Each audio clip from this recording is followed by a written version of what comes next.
You can compare how the economy has fared between Republican and Democratic administrations at www.presidentialeconomics.com. In this presentation, we compare federal spending trends and the growth of the debt between 1981 and 2008. Spending growth was higher during Republican administrations across the board, from spending on defense to social program spending, including Medicare and Medicaid. Each of these graphs indicate the annual change in spending after adjusting for inflation. Tax revenues declined during the Reagan and both Bush administrations. However, by raising spending while cutting taxes, the federal debt grew 9.4% a year on average from 1981 to 2008 over the 20 years that Reagan and both Bush administrations were in office.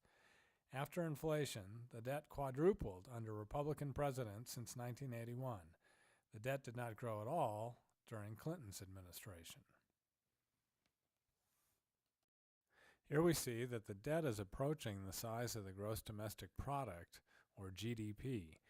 The debt equaled 15% of the GDP in 1981, but today equals 75% of the GDP, 5 times larger. At $11.7 trillion, the debt amounts to $37,241 for each American. If we wanted to pay it back at a favorable 4% interest rate, we would each pay over $2,000 a year in extra taxes for the next 30 years to pay it back. All 315 million of us. Most of this cost is due to high spending and debt growth during the Republican presidency since 1981.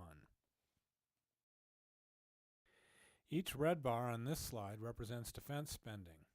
We see that it took off under Reagan in 1981, and it hasn't let up much.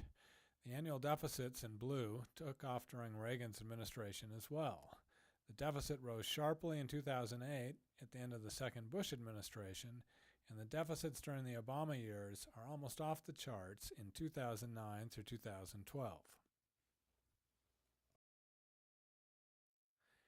This table looks complex, but it's really simple. It shows that the high Obama deficits are due to lower tax collections and continued high defense spending. From 2009 to 2012, income tax collections declined $2.2 trillion over what they would have been if the Great Recession hadn't hit. Social Security revenues declined $402 billion as well.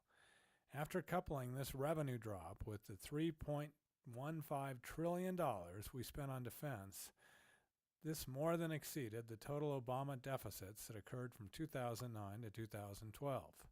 The deficits weren't caused by increased Democrat spending. Federal spending was lower under Obama than it was under Bush. Tax revenues have recovered and are now back to 2007 levels. The major cause of the deficit remains our high defense spending. This page includes the sources used to produce these graphs and tables. Go to www.presidentialeconomics.com to see for yourself.